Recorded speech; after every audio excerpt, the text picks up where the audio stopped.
मुझसे बात कर रही है। सविता वहाँ से चली जाती है। मयंक को बहुत गुस्सा आता है, वो भी वहाँ से चला जाता है। फिर करिश्मा रेशमा को समझाती है। रेशमा, तुम्हें भाभी से माफी मांग लेनी चाहिए थी ना। लेकिन दीदी मैंने कुछ किया ही नहीं, तो मैं माफी क्यों मांगू? हाँ करिश्मा दीदी, रेशमा दीदी जैसे ही घर में आई भाभी ही उन पर चिल्ला रही थी। हाँ मैं मानती हूँ कि गलती भाभी की थी।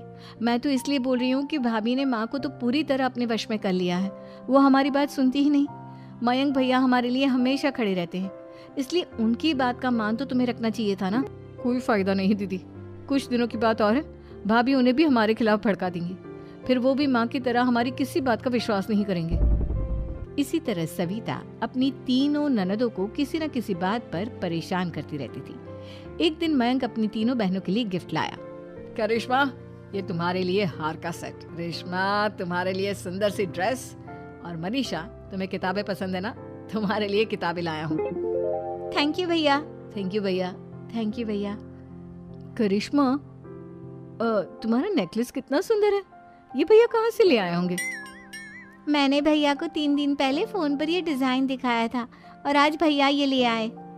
सविता तो अपनी ननदों के गिफ्ट्स देखकर जल गई, और करिश्मा का नेकलेस तो उसे भी बहुत पसंद आया था। अपनी बहनों के लिए कितना अच्छा नेकलेस लेकर आए हैं, मुझे कभी कोई गिफ्ट नहीं दिया। मैं आज ही ये हार चुरा लूंगी। रात में सविता करिश्मा का हार चुरा लेती है, और इसी तरह उसे अपनी ननदों की जो भी चीज अच्छी लगती वो उसे मांगती नहीं, बल्कि रात के अंधेरे में चुरा लेती। इसी तरह दिन बीतते गए, और सविता ने मयंक के दिल में भी उसकी बहनों के लिए नफरत पैदा कर दी। एक दिन मयंक ने करिश्मा और रेशमा के लिए रिश्ता देखा, और ये बात उसने घर में सबको बताई। माँ, करिश्मा और रेशमा के लिए बहुत अच्छा रिश्ता आया है, वो लोग कल इन्हें देखने आ रहे हैं। आप और सविता मिलकर सारी तैयारी कर लेना। ये सुनकर करिश्मा और रेशमा खुश हो जाती हैं, लेकिन सविता सोचती है, अगर इन दोनों बहनों की शादी हो गई तो घर और बाहर का काम कौन करेगा? मनीषा तो एक नंबर की कामचोर है, उससे तो किसी बात की उम्मीद लगाना ही बेकार है। मुझे इस शादी को रोकना होगा। अगले दिन सभी लड़के वालों के स्वागत की तैयारी करने में लगे होते हैं। तभी मयंक अपनी बहनों से आकर कहता है, तैयार हो गई तुम दोनों?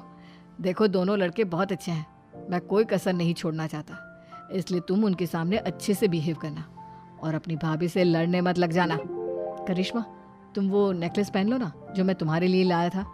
भैया मैं बहुत देर से वो नेकलेस ढूंढ रही हूँ, लेकिन मुझे मिल ही नहीं रहा। क्या, तुमने नेकलेस खो दिया? तुम्हें पता भी है वो कितना महंगा था, तुम कोई काम ढंग से नहीं कर सकती। मयंक गुस्से में वहां से चला जाता है।